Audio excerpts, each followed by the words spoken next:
Well, I'm here in central Riyadh with the one and only, the Boxing Border Control General Secretary. I want to call him Roberto Duran de Inglaterra.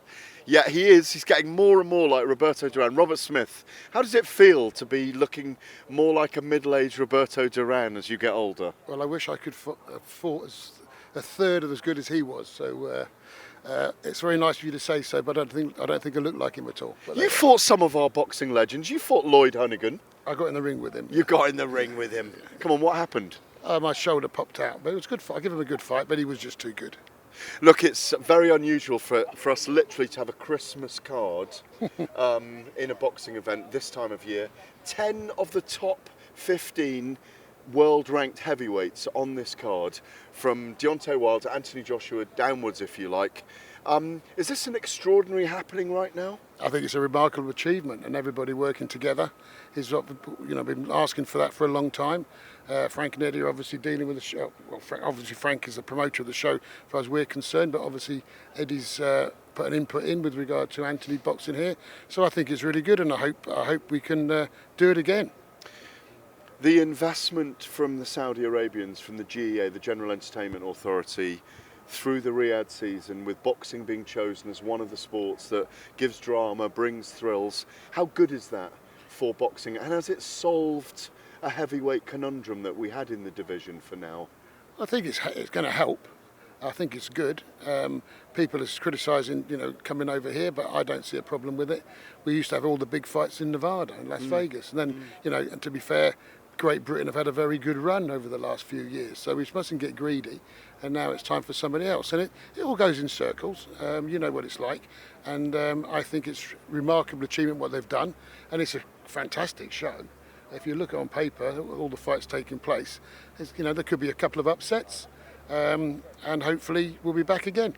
Do you think in your time, obviously being around boxing 40 years, I say you boxed yourself, your father was a manager, you're steeped in boxing, can you ever remember a heavyweight card of this magnitude with this many faces in this number of kind of ranking positions? Can you remember one? I can't remember as stacked a card ever. No, I can't. I mean, unless you go back to the 70s when Ali and Frazier and Formula, but no, I can't remember anything like this at all.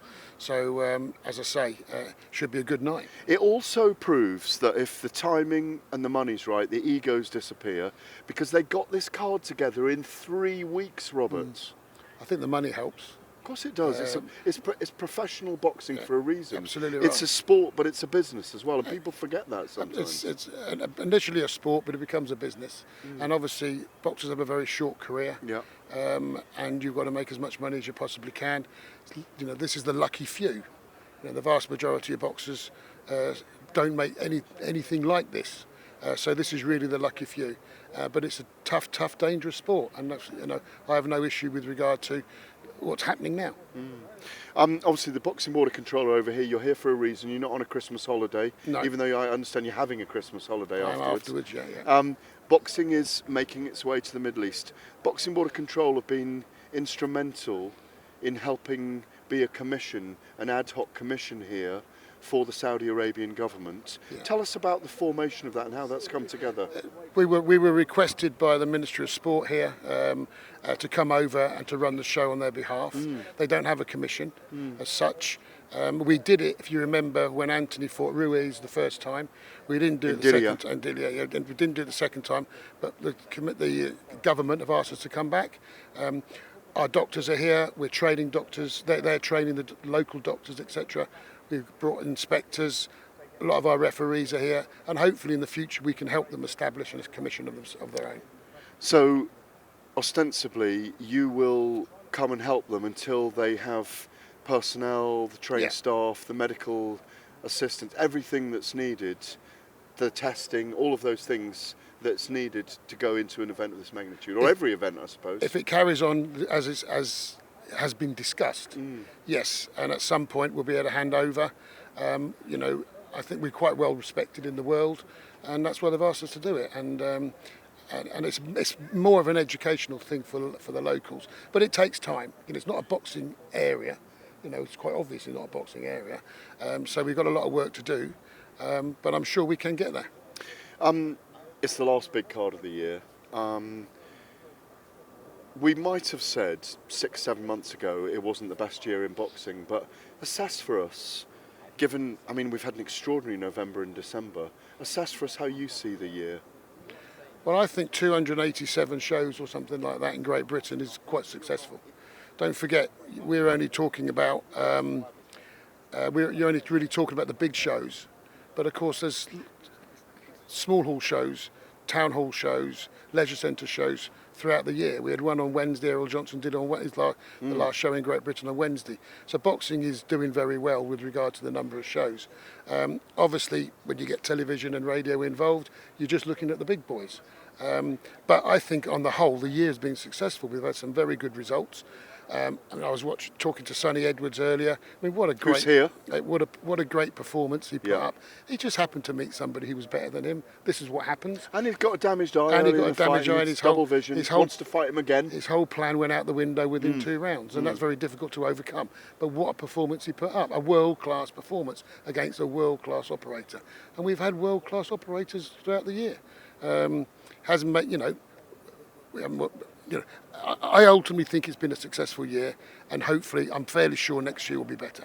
Obviously, we have Tyson Fury and Alexander Usyk, the undisputed heavyweight title, out here on February the 17th. That augurs well for 2024. Because that's announced already, can we say that we've seen the big fights that we wanted to see, the matchups we wanted to see in 2023, and we know we're getting the ones we need in 2024? I think you can, but there's always been a history in boxing where sometimes it takes a long time to get the fights together because they've got so many options now. You remember 70s and 80s, they didn't have as many options as they got now. So all these different options, they can take different routes. But I think an event like this helps. We know about Fury and Alexander now is going to take place. Well, until the first bell goes, you never know anything. But it's obviously planned to take part. If Antony wins on Saturday and Deontay wins on Saturday, there's a possibility of another major fight. Well, they're talking about March the 9th, potentially. But they've got to win. Out here. They've got to win first. And they're tricky opponents they've got. How big is it for British boxing if Antony Joshua wins on Saturday night and looks... I mean, I'm hearing behind the scenes that he's had an amazing training camp. He's back to his best. He wants to let his hands go. I mean, we hear this a lot. But how big is it for British boxing if Joshua's winning and firing on all cylinders? I think it's huge, but it's also huge for Tyson as well. I mean, these are big names. These are the 2 best heavyweights, possibly two of the 5 heavyweights, top of the 4, in the world, and they're British, and it's only good for the sport. And you know what it's like. The lower divisions are possibly have more ability, etc. Great fights, but it's the heavyweights everybody want to see, and that's always been the case. It's great to see you getting a tan, Robert. Those legs are going to be brown by the end of the week. Well, I live in Wales, so they're about to be white. It's great to see you. Thank you very much for your help this year, your time this year, and for joining us on the show today. No problem. God bless you, Gareth. Thank you.